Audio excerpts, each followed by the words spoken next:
से पहले हर दरवाजा कसकर बंद कर दिया जाता है। कोई भी इंसान बिना वजह अपने कमरे से बाहर नहीं निकलता और अगर रात में कोई दरवाजा पीटे या मदद के लिए चीखे तो किसी भी हालत में दरवाजा नहीं खोलना होता, क्योंकि रात होते ही यह अपार्टमेंट इंसानों का नहीं रह जाता। यहाँ रहने वाले लोग एक एक करके खतरनाक मॉन्स्टर्स में बदलने लगते हैं। वे पहले इंसानों का रूप धरते हैं, लोगों से दरवाजे खुलवाते हैं और फिर उनका बेरहमी से शिकार करके सारा खून चूस लेते हैं। सुबह होते ही वे फिर अंधेरे में गायब हो जाते हैं। इसीलिए रात ढलते ही पूरा अपार्टमेंट खुद को कमरों में कैद कर लेता है। लेकिन एक दिन कुछ नए लोग इस अपार्टमेंट में रहने आते हैं और उन्हीं में से एक ह्यूनसू होता है। अपने माँ बाप की सड़क हादसे में मौत के बाद वो यहाँ अपनी नई जिंदगी शुरू करने आया था, लेकिन उसे जरा भी अंदाजा नहीं था कि उसने रहने के लिए दुनिया की सबसे खतरनाक जगह चुन ली है। पहली ही रात जब वो सोने की तैयारी कर रहा था तभी बाहर से उसे एक अजीब और डरावनी आवाज सुनाई दी। उसने हिम्मत करके दरवाजा खोला और बाहर देखा तो पूरा कॉरिडोर नूडल्स के बिखरे पैकेटों से भरा पड़ा था। जैसे ही वो उन पैकेटों का पीछा करते हुए आगे बढ़ने लगा तभी उसके सामने एक खौफनाक नजारा आ गया। एक बिल्ली का कटा हुआ सिर लुढ़कता हुआ कोने से बाहर आया, फिर एक खून से सना हाथ अंधेरे से बाहर निकला और उस सिर को वापस अंधेरे में खींच ले गया। यह खौफनाक मंजर देखकर ह्यूनसू बुरी तरह घबरा गया। वह तुरंत अपने कमरे में भागा और कंबल के अंदर छिप गया। तभी बाहर कॉरिडोर में किसी के कदमों की डरावनी आवाज गूंजने लगी। ऐसा लग रहा था मानो कोई उसके दरवाजे के ठीक सामने आकर रुक गया हो। अगले ही पल डोरबेल बज उठी। तभी उसे एक लड़की की आवाज सुनाई दी। कोई घर पर है? प्लीज मेरी मदद करो। मदद की पुकार सुनकर ह्यूनसू धीरे धीरे दरवाजे की तरफ बढ़ने लगा। कैमरे में उसने देखा कि एक लड़की दरवाजे के बाहर खड़ी थी। वह रोते हुए कह रही थी कि उसकी जान खतरे में है, कोई रहस्यमयी चीज उसका पीछा कर रही है। इसलिए वह बार बार दरवाजा खोलने की गुहार लगाने लगी। ह्यूनसू ने पहले उसे शांत रहने को कहा, फिर उसने पुलिस को फोन लगाया, लेकिन फोन में बिल्कुल भी नेटवर्क नहीं था। अब उसके पास दरवाजा खोलने के अलावा कोई और रास्ता नहीं बचा था। लेकिन जैसे ही वह हैंडल की तरफ बढ़ा उसे अचानक कुछ याद आ गया। ह्यूनसू ने लड़की से कहा कि पहले अपने दोनों हाथ दिखाओ। ये सुनते ही लड़की का चेहरा अचानक बदल गया। वह बुरी तरह तिलमिला उठी। अगले ही पल उसकी नाक से खून बहने लगा और फिर वो पागलों की तरह ह्यूनसू के दरवाजे को पीटने लगी। ऐसा लग रहा था कि वह किसी भी पल दरवाजा तोड़ देगी। लेकिन तभी ऊपर से तेज म्यूजिक बजने लगा। आवाज सुनते ही वह रहस्यमयी लड़की उसी दिशा में चली गई। उसके जाते ही ह्यूनसू ने एक झाड़ू उठाया और तुरंत बाहर निकल आया। कॉरिडोर के मोड़ पर पहुंचते ही उसकी मुलाकात सेंग नाम के एक आदमी से हुई। उसने उससे फौरन पूछा कि क्या तुमने एक अजीब सी औरत को देखा है? लेकिन सेंग कुछ बोल पाता उससे पहले ही ह्यूनसू अचानक बेहोश होकर जमीन पर गिर पड़ा। उधर जीसू अपने कमरे में गाने की प्रैक्टिस कर रही थी। तभी उसे दरवाजे पर दस्तक सुनाई दी। जैसे ही वह दरवाजा खोलने बढ़ी तो सामने उसे एक डरावनी औरत खड़ी दिखाई दी। वह लगातार कुछ बड़बड़ा रही थी और जोर जोर से चीख रही थी। फिर अचानक उसने पूरी ताकत से दरवाजा पीटना शुरू कर दिया। उसके जोरदार हमलों से लोहे के दरवाजे पर गहरे निशान पड़ने लगे। ऐसा लग रहा था कि अब वो किसी भी पल अंदर घुस जाएगी। डर के मारे जीसू ने तुरंत पास रखा बेसबॉल बैट उठा लिया। लेकिन तभी बाहर से आती आवाज अचानक गायब हो गई। लेकिन जैसे ही वो दरवाजे के पास पहुंची तभी अचानक दरअसल जिसे देखकर जीसू डरी थी वो असल में सेंग था। जीसू ने उसे तुरंत अभी अभी हुई पूरी घटना बता दी। फर्श पर फैले खून के निशान देखकर उन्हें शक हुआ कि शायद वो रहस्यमयी औरत खिड़की तोड़कर बाहर निकल गई है। उधर इसी अपार्टमेंट में रहने वाले ली को इस आने वाले खतरे का जरा भी एहसास नहीं था। वो तो नाइट शिफ्ट के लिए नीचे जाने की तैयारी कर रहा था। लेकिन जब उसे पता चला कि लिफ्ट बंद पड़ी है तब उसे सीढ़ियों से नीचे उतरना पड़ा। नीचे पहुंचकर उसने देखा कि अपार्टमेंट का मेन गेट बंद है। इतना ही नहीं, रहने आए नए लोग भी वहीं नीचे फंसे हुए थे और सबसे बड़ी बात, किसी के भी मोबाइल में नेटवर्क नहीं आ रहा था। लेट होने से बचने के लिए ली ने गुस्से में सिक्योरिटी रूम का दरवाजा तोड़ दिया। वहीं मौजूद एक लड़की लैंडलाइन से 119 पर कॉल करने लगी, लेकिन वह फोन भी बिल्कुल काम नहीं कर रहा था। तभी एक अंकल ने कंट्रोल पैनल के सारे बटन दबाने शुरू कर दिए और इसी दौरान उसे शटर खोलने वाला स्विच मिल गया। जैसे ही शटर ऊपर उठने लगा तभी गोद में कुत्ता लिए खड़ी महिला ने सबसे पहले बाहर कुछ अजीब देखा। दरवाजे के ठीक सामने करीब 3 मीटर लंबा एक डरावना साया खड़ा था। उसी वक्त कंट्रोल रूम से लौट रहे ली की भी उस साये पर नजर पड़ गई। उसे देखते ही वह पूरी ताकत से चिल्लाया, लेकिन अब बहुत देर हो चुकी थी। अगले ही पल वह राक्षस शीशा तोड़कर सीधे अंदर घुस आया। उसने अपनी लंबी चिपचिपी जीभ से एक आदमी को हवा में उठा लिया और देखते ही देखते उसका खून चूसना शुरू कर दिया। जब वह नीचे गिरा तो उसके शरीर में हड्डियों के अलावा कुछ भी नहीं बचा था। इससे पहले कि वो किसी और पर हमला करता, अचानक ली ने फायर एक्सटिंग्विशर उठाया और पूरी ताकत से उस राक्षस पर स्प्रे करना शुरू कर दिया। हैरानी की बात यह थी कि वह राक्षस सचमुच पीछे हटने लगा। तभी ली जोर से से चिल्लाया कि जल्दी से शटर बंद करो। डरा हुआ अंकल तुरंत होश में आया और वह भागते हुए कंट्रोल रूम की तरफ दौड़ पड़ा। लेकिन जैसे ही रोलिंग शटर नीचे आने लगा, ली के हाथ में पकड़े फायर एक्सटिंग्विशर की गैस खत्म हो गई। अब उनके पास उस राक्षस को रोकने का कोई तरीका नहीं बचा था। अगले ही पल वह राक्षस फिर उनकी तरफ बढ़ने लगा। उसी वक्त एक लड़की अचानक दौड़ती आई और पूरी ताकत से राक्षस को धक्का देकर बाहर गिरा दिया। ली तुरंत शटर के नीचे खड़ा हो गया ताकि लड़की अंदर आ सके। लेकिन जैसे ही वो दौड़कर वापस आने लगी, तभी अचानक राक्षस ने उसके पैर को अपने पंजों से बुरी तरह जख्मी कर दिया। आखिरी सेकंड में ली ने हाथ पकड़कर उसे अंदर खींच लिया। जैसे ही शटर बंद होने वाला था, तभी राक्षस की करीब 3 मीटर लंबी जीप बिजली की रफ्तार से अंदर आ घुसी। लेकिन शटर समय रहते बंद हो गया। उसकी जीप बीच में ही बुरी तरह फंस गई और लड़की की जान बाल बाल बच गई। अगले ही पल राक्षस ने पूरी ताकत से अपनी जीप खींची और अंधेरे में गायब हो गया। खतरा टलते ही जो लोग अब तक डर के मारे छिपे हुए थे, वे भी धीरे धीरे बाहर निकलने लगे। लेकिन सबके मन में सिर्फ एक ही सवाल था कि आखिर वह चीज थी क्या। तभी एक बूढ़ा अंकल हैरानी से बोला कि उसके तो बिल्कुल मॉन्स्टर जैसे हाथ पैर थे। लेकिन ली की बात सुनकर सभी के होश उड़ गए। उसने कहा कि वो कोई मॉन्स्टर नहीं, बल्कि हम में से ही कोई एक था। सच जानने के लिए जैसे ही उन्होंने बाहर झांक कर देखा, तो वहाँ एक भी इंसान नजर नहीं आया। चारों तरफ सिर्फ अलग अलग तरह के खौफनाक मॉन्स्टर घूम रहे थे। उसी समय एक लड़की फोन पर बात करती हुई अपार्टमेंट की सीढ़ियों से नीचे उतर रही थी। तभी उसके सिर के ऊपर से एक डरावनी आवाज आने लगी। उसने जैसे ही ऊपर देखा तो अचानक मंजिल की लाइटें जल उठी। ये देखकर वह बुरी तरह घबरा गई और जल्दी जल्दी नीचे भागने लगी। लेकिन हड़बड़ी में उसका पैर मुड़ गया और वह सीढ़ियों पर गिर पड़ी। वह अभी उठने की कोशिश ही कर रही थी कि तभी अचानक वो डरावनी आवाज और भी तेज हो गई। लड़की ने डरते डरते पीछे मुड़कर देखा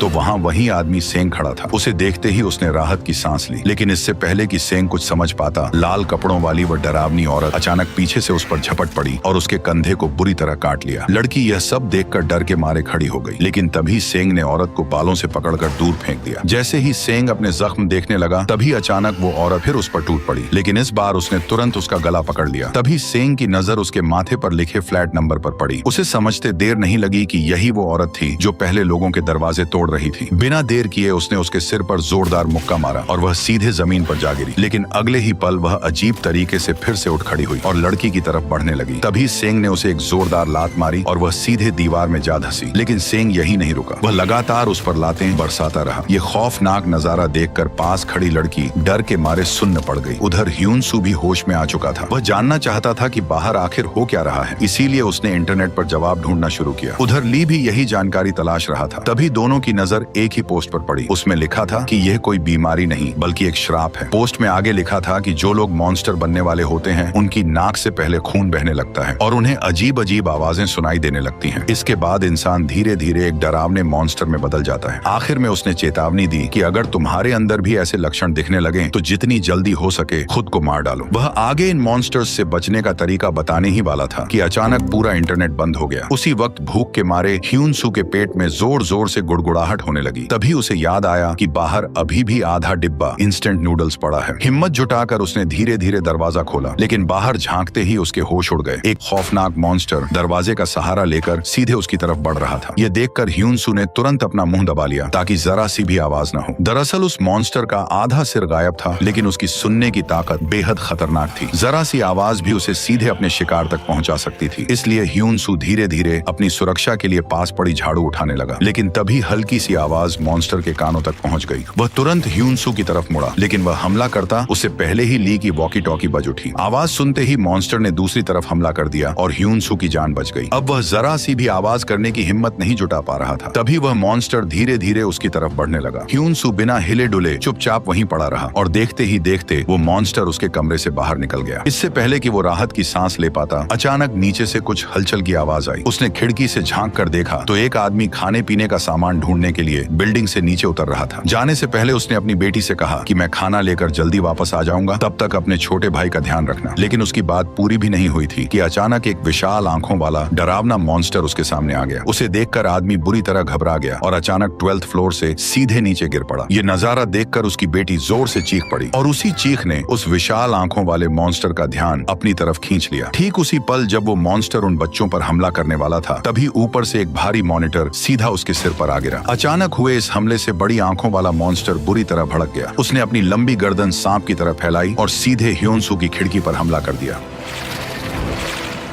अगले ही पल उस मॉन्स्टर ने ह्योनसू को अजगर की तरह कसकर जकड़ लिया। उसकी पकड़ इतनी मजबूत थी कि ह्योनसू का वहीं दम घुटने लगा। एक पल के लिए लगा कि अब उसका बचना नामुमकिन है, लेकिन तभी अचानक एक गोली चली और मॉन्स्टर की लंबी गर्दन एक ही झटके में बीच से टूट गई। अगले ही पल उसकी विशाल आंख सफेद पड़ गई। जब ह्योनसू ने घबराकर बाहर झांका तो सामने पड़ोस वाले हान अंकल बंदूक ताने खड़े थे। उन्होंने सही समय पर गोली चलाकर उसकी जान बचा ली थी और कमाल की बात ये कि गोली चलाने के बाद भी वह बड़े आराम से बियर पी रहे थे। ह्योनसू कुछ बोलने ही वाला था कि हान अंकल ने तुरंत उसे चुप रहने का इशारा किया। फिर उन्होंने पहले से तैयार किया हुआ एक कार्डबोर्ड दिखाया जिस पर लिखा था, आवाज मत करना, मॉन्स्टर आवाज सुनकर चले आते हैं और इन्हें मारना भी लगभग नामुमकिन है। ये पढ़ते ही ह्योनसू ने तुरंत नीचे देखा तो जो बड़ी आंखों वाला मॉन्स्टर कुछ देर पहले मरा हुआ लग रहा था, वो अपनी टूटी हुई गर्दन को छोड़कर धीरे धीरे खुद ही वहां से चला गया। ये देखकर ह्योनसू के होश उड़ गए। वह हान अंकल के साथ मिलकर उन दोनों बच्चों को बचाना चाहता था, लेकिन जब वह उनके फ्लैट में पहुंचा तब उसे पता चला कि हान अंकल चल फिर नहीं सकते। इसलिए बच्चों को बचाने की जिम्मेदारी अब अकेले ह्योनसू के कंधों पर आ गई। हालांकि हान अंकल कोई नॉर्मल इंसान नहीं थे, उन्हें हथियार बनाने का अच्छा एक्सपीरियंस था। इसलिए उन्होंने ह्योनसू के हथियार में बिजली का करंट जोड़ दिया ताकि वह मॉन्स्टर्स का सामना कर सके। लेकिन उन्होंने साथ ही चेतावनी भी दी कि इससे भी मॉन्स्टर नहीं मरेंगे, इसलिए तुम्हें उनसे लड़ना नहीं है, जहां तक हो सके उनसे बचकर निकलना है। नया इलेक्ट्रिक हथियार लेकर ह्योनसू अकेला ही बच्चों को बचाने निकल पड़ा, लेकिन कॉरिडोर में कदम रखते ही उसका सामना फिर से उसी बिना सिर वाले भयानक मॉन्स्टर से हो गया। हालात बिगड़ते देख वह तुरंत भागकर लिफ्ट के अंदर छिप गया। कुछ पल तक वह बिना कोई आवाज किए वहीं छिपा रहा और मॉन्स्टर के जाने का इंतजार करता रहा। जब उसे लगा कि शायद अब खतरा टल चुका है तब उसने धीरे से बाहर झांका, लेकिन तभी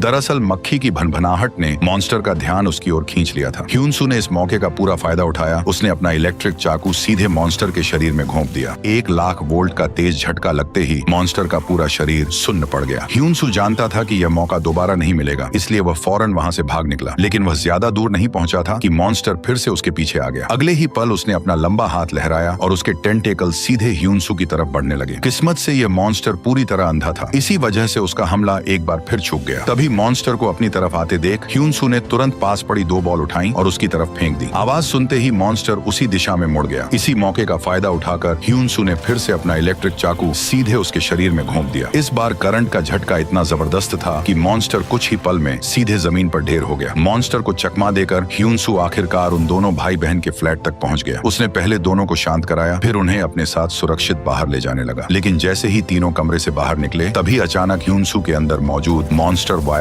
एक्टिव हो गया। उसकी नाक से तेजी से खून बहने लगा। तभी हमें पता चला कि मॉन्स्टर से लड़ाई के दौरान वह भी संक्रमित हो चुका था, यानी वह किसी भी वक्त मॉन्स्टर बन सकता था। ह्योनसू का शरीर तेजी से उसका साथ छोड़ने लगा। ऐसा लग रहा था कि वह अब पूरी तरह मॉन्स्टर में बदल जाएगा, लेकिन तभी एक दरवाजे के टकराते ही वो नीचे गिर पड़ा। अगले ही पल सामने एक विशालकाय मॉन्स्टर दिखाई दिया जिसके चेहरे पर एक डरावनी मुस्कान थी। वह पूरी ताकत से दीवार तोड़कर अंदर घुस आया। अंदर आते ही उसकी नजर सीधे उन दोनों बच्चों पर पड़ी और अगले ही पल वह उनकी तरफ बढ़ने लगा। जैसे ही उसने अपना हाथ उनकी तरफ बढ़ाया, उसी पल ह्योनसू ने उसका पैर कसकर पकड़ लिया और दोनों भाई बहन से जल्दी भागने को कहा, लेकिन उन्हें भागता देखकर मसल मॉन्स्टर के चेहरे पर फिर वही डरावनी मुस्कान आ गई। अगले ही पल उसने ह्योनसू को एक जोरदार लात मारी, फिर गुस्से में उस पर मुक्कों की बारिश शुरू कर दी। वह उसे जान से मार देना चाहता था। ठीक उसी समय ह्योनसू के 2 दोस्त वहां पहुंच गए। आते ही ह्योन ने अपनी तलवार से मॉन्स्टर पर ताबड़तोड़ वार किए, जिससे वो कुछ ही पलों में जमीन पर ढेर हो गया। उधर जीसू ने मौका देखकर तुरंत मलबे में फंसे ह्योनसू को बाहर खींच लिया। इसके बाद दोनों उसे उठाकर एक सुरक्षित कमरे में ले आए। धीरे धीरे ह्योनसू की काली पड़ चुकी आंखें फिर से नॉर्मल होने लगी। अब किसी को भी समझ नहीं आ रहा था कि वह सचमुच मॉन्स्टर बन चुका है या अभी भी इंसान है। उधर दोनों भाई बहन भागते भागते कॉरिडोर में पहुंच गए, लेकिन तभी उनका सामना उसी अंधे मॉन्स्टर से हो गया। उसे देखते ही छोटा भाई अपनी पैंट में ही पेशाब कर बैठा। तभी उसकी बहन को ह्योनसू की बात याद आई। उसने कहा था कि कॉरिडोर में एक अंधा मॉन्स्टर घूमता है, वह देख नहीं सकता लेकिन आवाज सुनकर हमला करता है। ये याद आते ही लड़की ने तुरंत अपने भाई का मुंह कसकर बंद कर दिया। दोनों ने अपनी सांसें रोक ली और बिना कोई आवाज किए वहीं बिल्कुल शांत खड़े हो गए। खुशकिस्मती से कुछ ही पल बाद वो अंधा मॉन्स्टर वहां से चला गया, लेकिन दोनों भाई बहनों ने अभी राहत की सांस भी नहीं ली थी कि मसल मॉन्स्टर फिर उनके पीछे आ पहुंचा। डर के मारे दोनों जोर से चीख पड़े और तभी अचानक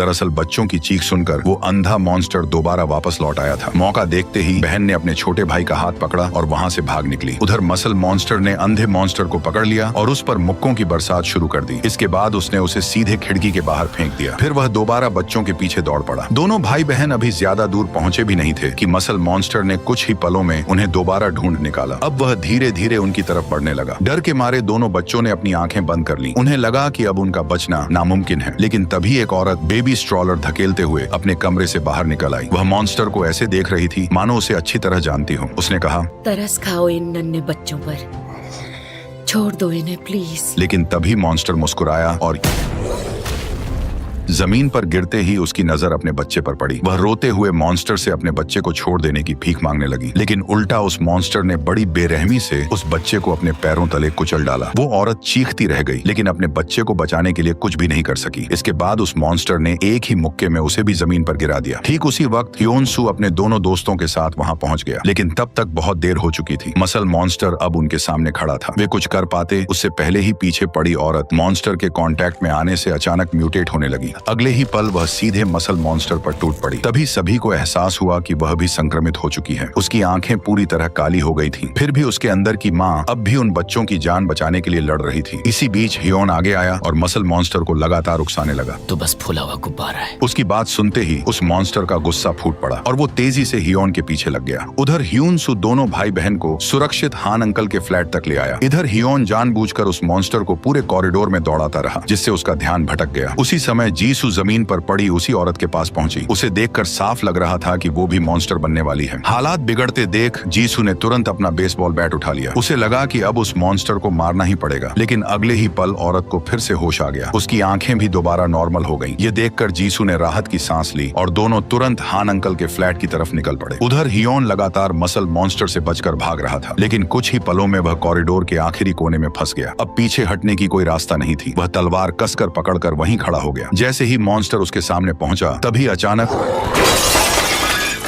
आखिरकार मसल मॉन्स्टर का खतरा कुछ देर के लिए टल गया। इसके बाद सभी लोग हान अंकल के फ्लैट में इकट्ठा हो गए। काफी समय बाद उन्हें पहली बार कुछ पल की राहत मिली। सभी ने साथ बैठकर शांति से खाना खाया और बाहर से किसी तरह की मदद का इंतजार करने लगे। लेकिन उनकी यह छोटी सी उम्मीद भी ज्यादा देर नहीं टिक सकी। अगली सुबह अपार्टमेंट पर एक नई मुसीबत टूट पड़ी। एक औरत ने सबकी नजरों से बचकर चुपचाप मैन गेट वाला शटर खोल दिया। जैसे ही वह सामान हटाकर बाहर निकलने लगी, अंदर मौजूद लोगों ने तुरंत उसे पकड़ लिया। रोते हुए उसने मोबाइल की लोकेशन दिखाकर बताया कि उसकी छोटी बेटी भागते हुए इसी तरफ आ रही है और वह किसी भी कीमत पर उसे अकेला नहीं छोड़ सकती है। लेकिन बाकी लोग जानते थे कि अगर शटर खुला तो पूरे अपार्टमेंट की जान खतरे में पड़ जाएगी। इसी खींचतान के बीच अचानक वही लड़की अपार्टमेंट की तरफ दौड़ती हुई दिखाई दी। वह शटर तक पहुंच ही रही थी कि अचानक लड़खड़ाकर जमीन पर गिर पड़ी। ली उसकी मदद करने की सोच ही रहा था, तभी एक सैनिक अपनी जान जोखिम में डालकर उसकी तरफ दौड़ पड़ा। लेकिन इससे पहले कि वह बच्ची तक पहुंचता, तभी अचानक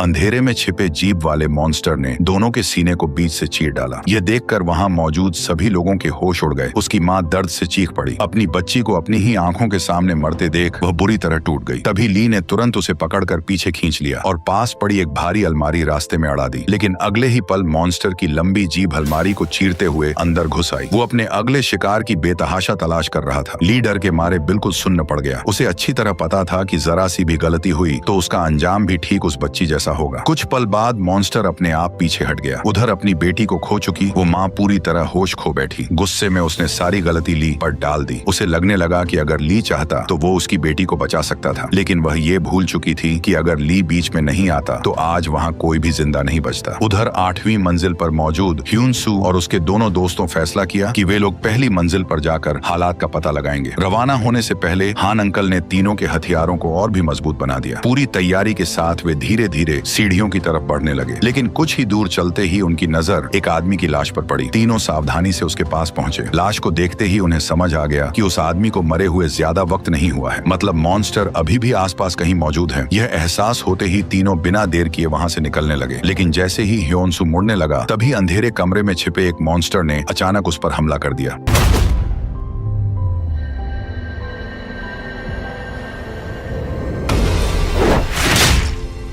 ह्योन-सू 8वीं मंजिल से सीधे पहली मंजिल पर आ गिरा। उसके सिर से बहता खून देखकर वहाँ मौजूद लड़की के होश उड़ गए। एक पल के लिए सबको लगा कि अब वो नहीं बच पाएगा, लेकिन सिर्फ 3 घंटे बाद ह्योन-जू अचानक उठकर बैठ गया, मानो उसके साथ कुछ हुआ ही न हो। ये देखकर सबके होश उड़ गए। अब उन्हें यकीन हो गया कि मॉन्स्टर वायरस ने उसे खतरनाक हीलिंग पावर दे दी है। यही वजह थी कि अब उसे मारना लगभग नामुमकिन हो चुका था। यही बात सोचकर बुढ़े अंकल ने सख्त लहजे में कहा कि सबकी सुरक्षा के लिए ह्योन-सू को तुरंत यहाँ से निकाल देना चाहिए। लेकिन कई लोग ऐसा करने के सख्त खिलाफ थे। उनका मानना था कि ह्योन-सू ने अब तक कई लोगों की जान बचाई है, ऐसे में उसे अकेला छोड़ देना बिल्कुल सही नहीं होगा। बहस बढ़ती देख आखिरकार सभी ने वोटिंग कराने का फैसला किया, लेकिन नतीजा सामने आते ही बुढ़े का गुस्सा फूट पड़ा, क्योंकि ज्यादातर लोग ह्योन-सू को बाहर निकालना नहीं चाहते थे। उसे शक हुआ कि उसकी पत्नी ने भी ह्योन-सू के पक्ष में वोट दिया है। गुस्से में वह चिल्लाकर बोला कि जिसने भी ह्योन-सू को वोट दिया है उसे भी यहाँ से बाहर निकाल दो। बुढ़े की बात अभी खत्म नहीं हुई थी कि तभी अचानक उसकी नाक से तेजी से खून बहने लगा। उसी पल सभी को समझ आ गया कि जो मतलबी बुढ़ा ह्योन-सू को निकालने की बात कर रहा था वो खुद वायरस से संक्रमित हो चुका था। यहीं से पूरा खेल पलट गया। अब उसी बुढ़े को ह्योन-सू के साथ एक कमरे में क्वारंटाइन कर दिया गया। उधर जिस औरत ने मसल मॉन्स्टर पर हमला किया था वह रसोई में गुनगुनाते हुए सब्जियां काट रही थी, लेकिन अचानक उसके हाथ पहले से कहीं ज्यादा तेज चलने लगे और गलती से उसने अपनी ही उंगली काट डाली। फिर भी उसे जरा भी दर्द महसूस नहीं हुआ। धीरे धीरे उसकी दोनों आंखें पूरी तरह काली पड़ गईं। तभी उसने अपना सिर घुमाया और पास में सो रहे बच्चों को घूरने लगी। उधर हान अंकल हथियारों को सुधारने में व्यस्त थे। तभी छोटी लड़की ने बाथरूम की तरफ देखते हुए कहा कि आंटी बहुत देर से अंदर हैं और अब तक बाहर नहीं आई हैं। हान अंकल को लगा कि शायद उसे खुद बाथरूम जाना है, इसलिए उन्होंने पूछा कि वो अंदर कब से हैं? तब लड़की ने जवाब दिया, वो 1 घंटे से अंदर है। ये सुनते ही हान अंकल को कुछ गड़बड़ लगी। उन्होंने तुरंत अपना हथियार उठाकर सावधानी से बाथरूम का दरवाजा खोल दिया, लेकिन अंदर का नजारा देखकर उनके होश उड़ गए। पूरे बाथरूम में एक विशाल रहस्यमयी कोकून बना हुआ था, लेकिन वह औरत कहीं नजर नहीं आ रही थी। तभी उन्हें एहसास हुआ कि संक्रमित होने की वजह से वो अब एक नए तरह के मॉन्स्टर में बदल चुकी थी। ठीक उसी पल उसे कोकून के अंदर एक विशाल बच्चा हिलता हुआ दिखाई दिया। वे डर के मारे ट्रिगर दबाने ही वाले थे कि तभी उसे उस औरत की आखिरी बात याद आ गई। अगर मैं मॉन्स्टर बन गई तो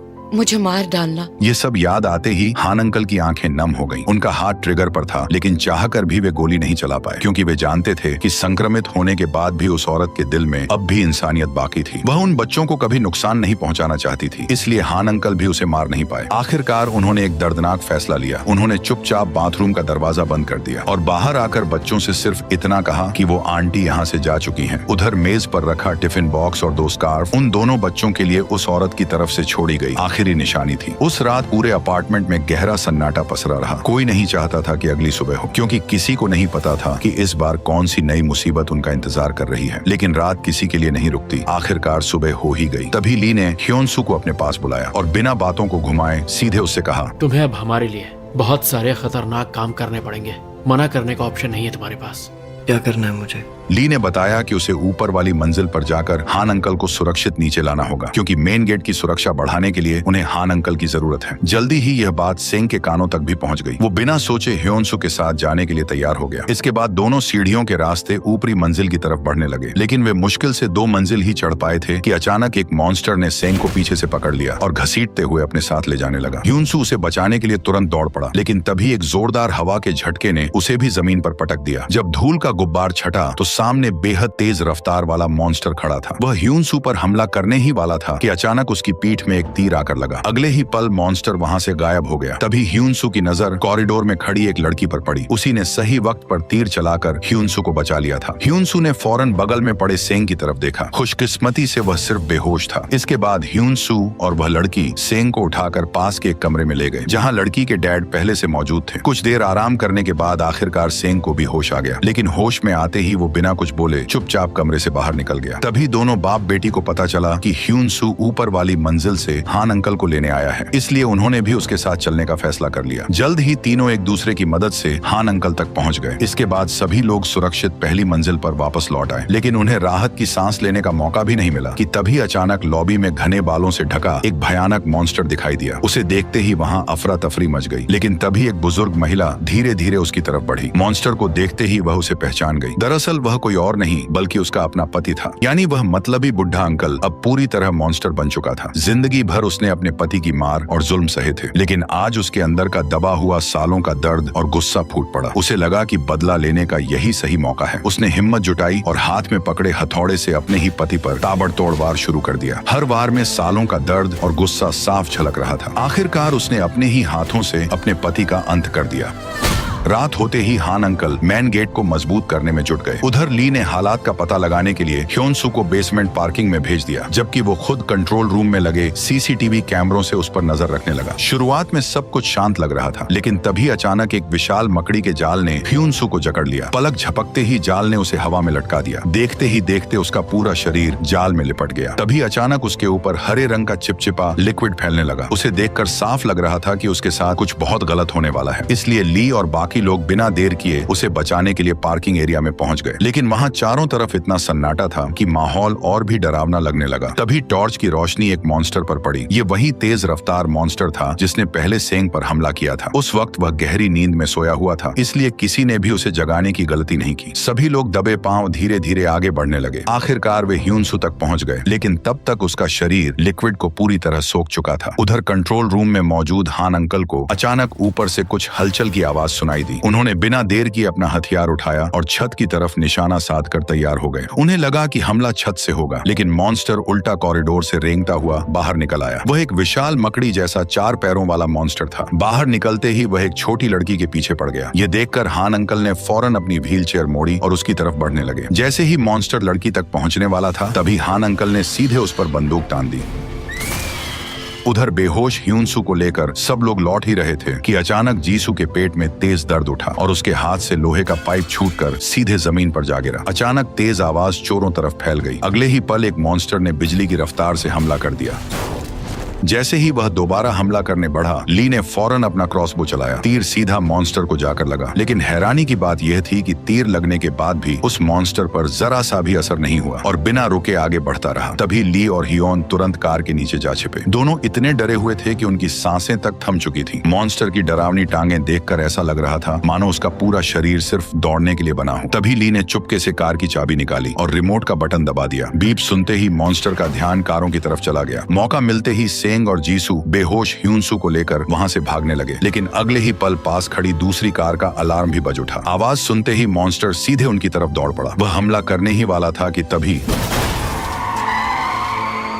दरअसल हियोन और ली गाड़ी लेकर सही समय पर वहां पहुंच गए थे। सभी लोग फौरन गाड़ी में सवार हो गए। इसके बाद ली ने पूरी रफ्तार से गाड़ी पार्किंग एरिया से बाहर दौड़ा दी, लेकिन इंजन की आवाज सुनकर आसपास छिपे सभी मॉन्स्टर्स जाग गए। कुछ ही पल में वे चारों तरफ से गाड़ी पर टूट पड़े, लेकिन ली बिना रुके गाड़ी दौड़ाता रहा। तभी एक मॉन्स्टर सीधे विंडशील्ड पर चढ़ गया। उसकी वजह से सामने का रास्ता पूरी तरह बंद हो गया। अगले ही पल गाड़ी जोरदार टक्कर के साथ एक रेत के ढेर से जा टकराई। वे लोग बिना देर किए तुरंत गाड़ी से बाहर निकल आए। सिंह सबसे आगे खड़े होकर सभी को कवर देने लगा। किसी तरह वे पार्किंग एरिया से जिंदा बाहर निकलने में कामयाब हो गए। उधर विशाल मकड़ी जैसा मॉन्स्टर हान अंकल के पीछे पड़ा था। अंकल रेंग रेंग कर अपनी जान बचा रहे थे। तभी वह छोटी लड़की उन्हें बचाने के लिए वहां पहुंच गई, लेकिन जैसे ही वह मॉन्स्टर उन तक पहुंचने वाला था, तभी अंकल ने पहले से तैयार जाल एक्टिव कर दिया। अगले ही पल जोरदार झटके के साथ विशाल मकड़ी मॉन्स्टर हवा में लटक गया, लेकिन उसी दौरान उसके पंजे में फंसकर छोटी लड़की भी हवा में लटक गई। मॉन्स्टर की ताकत इतनी ज्यादा थी कि उसने कुछ ही पलों में जाल की रस्सियां तोड़ डाली। ये देखकर हान अंकल ने लड़की को तुरंत भागने के लिए कहा, लेकिन अगले ही पल वे खुद मॉन्स्टर के पंजों में फंस गए। ऐसा लग रहा था कि अब उनका बचना नामुमकिन है। तभी अपार्टमेंट की सारी लेडीज दौड़ती हुई वहां पहुंची। उन्होंने मिलकर जाल की रस्सियां पूरी ताकत से खींची। अगले ही पल विशाल मकड़ी मॉन्स्टर फिर से हवा में लटक गया। इसी बीच छोटी लड़की ने अपना बनाया हुआ पेट्रोल बम पूरी ताकत से मॉन्स्टर की तरफ फेंक दिया। अचानक उसका पूरा शरीर आग की लपटों में घिर गया। दर्द से तड़पता हुआ मॉन्स्टर भयानक चीखें मारते हुए छटपटाने लगा, लेकिन उधर रस्सी पकड़े लेडीज उसे ज्यादा देर तक नहीं रोक पाई। आखिरकार मॉन्स्टर रस्सी तोड़कर फिर से आजाद हो गया। अब वह धीरे धीरे घायल पड़े हान अंकल की तरफ बढ़ने लगा, लेकिन ऐन वक्त पर ली और बाकी लोग वहां पहुंच गए। उन्होंने समय रहते हान अंकल की जान बचा ली। ह्योन-सू ने तुरंत अपना इलेक्ट्रिक हथियार सीधे मॉन्स्टर के शरीर में घोंप दिया। अगले ही पल तेज करंट मॉन्स्टर के पूरे शरीर में दौड़ पड़ा। दर्द से तड़पता हुआ मॉन्स्टर बार बार अपने नुकीले पंजे ह्योन-सू के शरीर में घोंपता रहा, लेकिन ह्योन-सू 1 इंच भी पीछे नहीं हटा। वह अपनी जान की परवाह किए बिना उसे लगातार बिजली के झटके देता रहा। आखिरकार दोनों एक साथ जमीन पर गिर पड़े। ये नजारा देखकर वहाँ मौजूद सभी लोगों की सांसें थम गईं। सबको लगा कि ह्योन-सू ने अपनी जान कुर्बान कर दी है, लेकिन अगले ही पल ह्योन-सू ने मॉन्स्टर को धक्का दिया और लड़खड़ाते हुए फिर से अपने पैरों पर खड़ा हो गया। इस बार उसकी दोनों आंखें पूरी तरह काली पड़ चुकी थीं। यह नजारा देखकर वहाँ मौजूद हर इंसान पूरी तरह सन्न रह गया। आज अगर वे जिंदा थे तो सिर्फ ह्योन-सू की वजह से, लेकिन सबको अजीब नजरों से घूरते देख वह लड़खड़ाते हुए अपने क्वारंटाइन कमरे की ओर चल पड़ा। जैसे ही वह दरवाजे तक पहुंचा, तभी एक लड़की आगे आकर बोली, हमें माफ कर दो,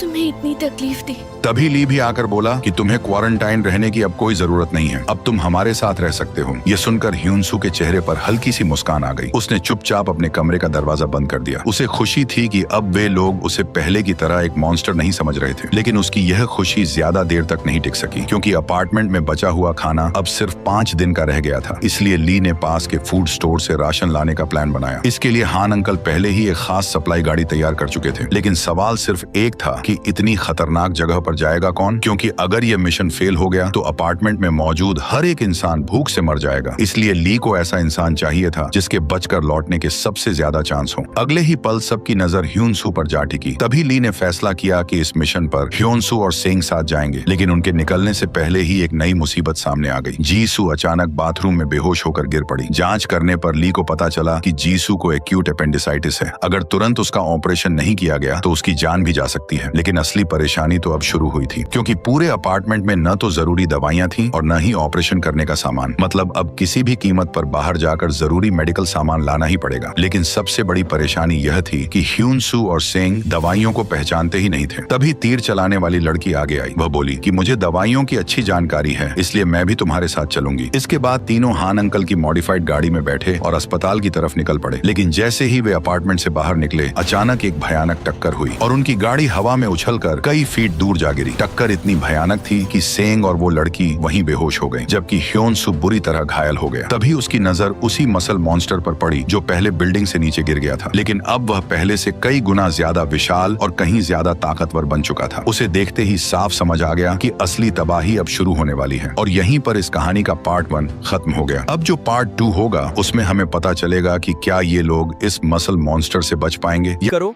और ऐसे वीडियोस देखने के लिए प्लीज चैनल को सब्सक्राइब करो।